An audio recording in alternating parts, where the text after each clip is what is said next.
What else? What else? What else? Babies look good, but they still wanna know we're making it. Saucy like.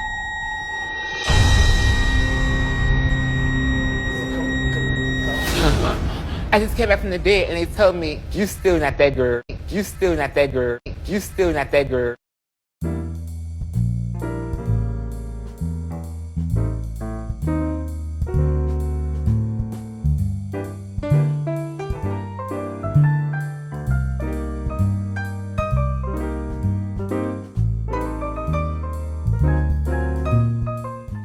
Hello everybody, so there was quite the response to my positive Sussex Squad news video. Was not expecting that at all. It's one of my highest viewed videos of the month, so I'm going to add a new segment called Sussex Squad Roundup, which will be a collection of Harry and Meghan news and anything else that's related to the royals in Britain, but also any other news that I think is relevant or interesting, because so much happens on a daily basis and it doesn't always warrant a whole video, and it's quite a lot of work just to make one video on one topic. So this will be a way of getting a lot more news to you at once. So first of all, let's talk about this mess. William has been dragged all over the place for his comments concerning Africa and population growth, and instead of issuing a respectful statement, because mind you, there were even experts from the continent that came out and gave their 2 cents as well, and instead of respecting their views,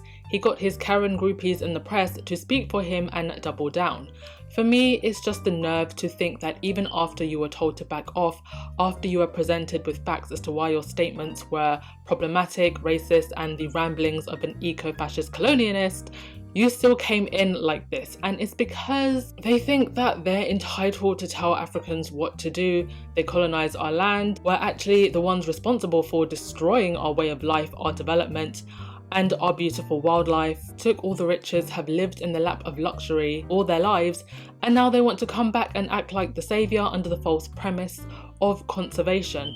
We need to decolonize conservation because it's not for the benefit of Africans, it's for the benefit of modern day colonizers who still see themselves as gatekeepers of our land. And it doesn't help at all because everybody who's responsible for this needs to be held accountable, that we have leaders on the continent who have the most weak spines and cannot stand up to this.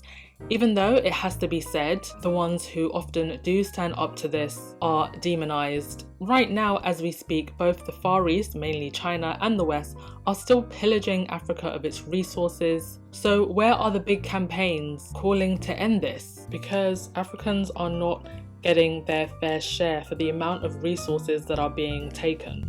Some Kenyan journalists have actually accused the charity Save the Rhino, which Prince William represents and referred to in his speech, of land grabbing. There is a very interesting article about this which I will link below because it's definitely worth the read, and I will also add a link to a tweet which showed a table of ranches owned by British elitists in Kenya. It also shows the amount of land mass that each owns. It literally makes me sick because I'm saving every penny to try and get some land back home, and these people can just buy masses of hectares and it's going completely unchecked. So tonight is part 2 of the Princes and the Press BBC doc. I will watch it and see if my predictions about it are correct. I'll take one for the team. I'm still worried about it turning into a bait and switch, but there is now talk of the royals actually suing the BBC. I guess never complain, never explain no longer applies. Do they not understand at this point that the more they give something attention, the more people will want to watch it? It happened with The Crown, now it's going to happen with this. So it was announced last year that Barbados would be leaving the Commonwealth. Let me explain to you one more time. You are not in the UK, you are in Barbados. I will say shut up, so shut up. And Charles is currently making a solo trip to Barbados after Prime Minister Mia Mottley extended an invitation to Charles to be a guest of honour at the Republic celebration event. I don't know what on earth the point of him being there is.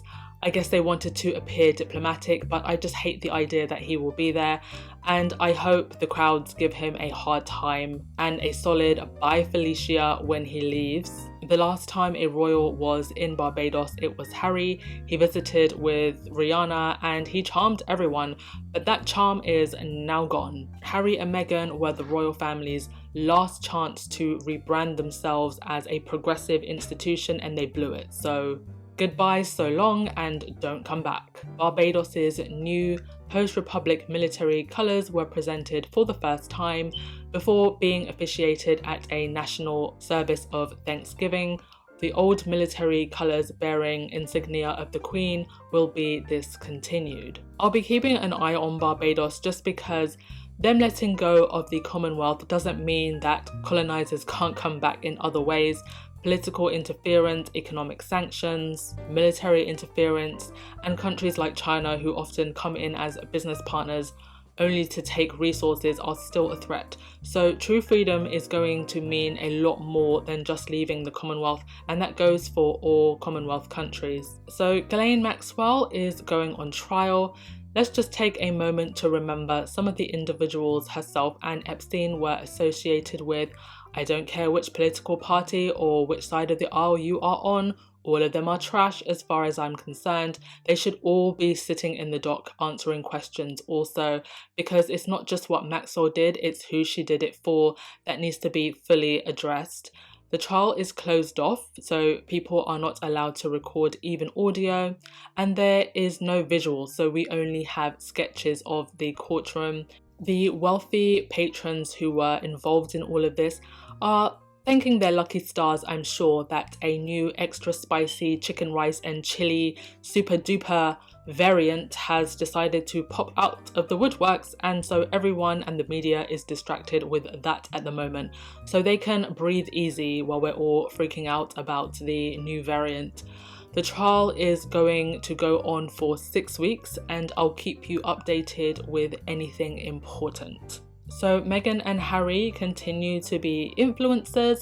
According to the New York Times, the Melons Bar have been receiving requests from many customers, young customers, asking to sit in the exact spot where Harry and Meghan sat when they visited in September on a double date with designer Misha Nanu, longtime friend of Meghan, and the person who is said to have hooked her up on that history-making date with Harry, and Misha's husband Mike Hess, and also Melba's, which Harry and Meghan visited and donated money to when they were in Harlem, has also been getting a lot of press attention.